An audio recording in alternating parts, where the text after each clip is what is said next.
Well, the Syrian army has launched 4 ground assaults in the region since Moscow began its bombing campaign almost 2 weeks ago. I'm joined here in the studio now by the American national security analyst, Arash Aramesh. Thank you very much for coming in. So, is this just becoming a proxy war between allies of Moscow and allies of Washington?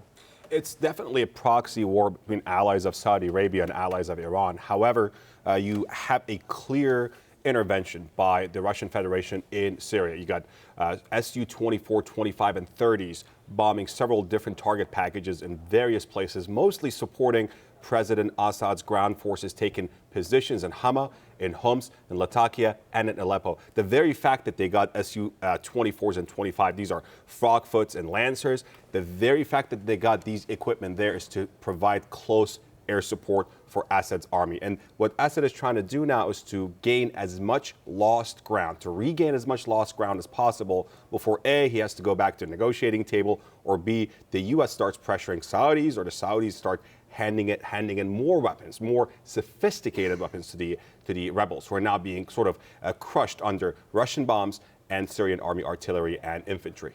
When you look at it from a desk all the way over back in London, it does look like Assad is getting more and more, he's advancing more and more than he has been over the last few months.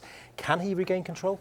He's not going to regain control. This war is not going to be won by Assad's forces, and without hundreds of thousands, if not more, Russian or Iranian troops on the ground. Assad does not have the manpower to take control of Syria. If you actually look at the map, they are not even bombing the northeast and the eastern provinces that ISIS controls, because they are leaving that alone. What they're trying to do right now is to take over 2 strategic roads, 2 roads that connect Aleppo to the rest of Syria. One goes from Damascus to Homs to Hama to Aleppo.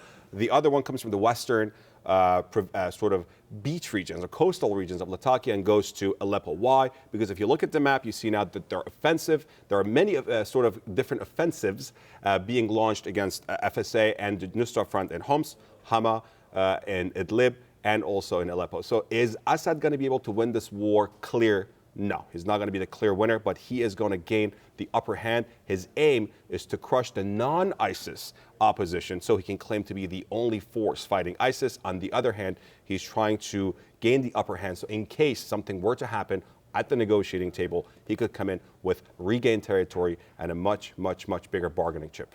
Do you think ISIS are, might not be the right word, but are they frightened of Moscow and what Russia is doing? Or do you think they are thinking Russia is providing us with a great diversion here and we can carry on with our own aims? The only air power here that's actually hit ISIS in the past few months, actually last September when it started, is the United States and the U.S.-led coalition. U.S., French jets and British jets and some Turkish, well, the Turks haven't really been involved against ISIS, but it's the U.S.-led coalition that's been dropping bombs on ISIS. The Russians, while they claim they are hitting ISIS, they're actually really going after non-ISIS opposition forces against President Assad. What I see the map, when I look at the map, I see in Assad, with the help of Hezbollah, with the help of Iranian ground forces that have now sent about 1,500 to 2,000 combat forces. And no longer officers and generals going in there as in an advisory capacity, but these are combat-ready forces going in there to help Assad's sort of army that lacks manpower.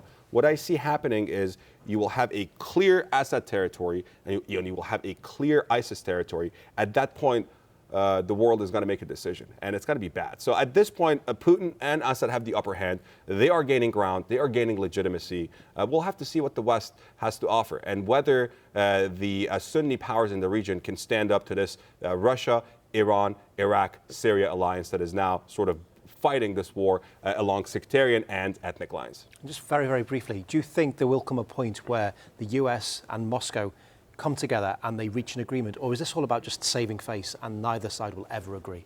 The U.S.'s precondition has always been this: Assad has to go. Even when a couple of weeks ago, John Kerry, Secretary of State, said, well, Assad has to go, he just doesn't have to go now. He sort of backtracked. But again, the U.S., the president said 2 years ago, almost 1,500 days ago, 3 years ago, that Assad has to go. That demand is not going to be met. Assad is not going to leave. Assad represents a strong Alawite sect in the country. A lot of Christians are with him.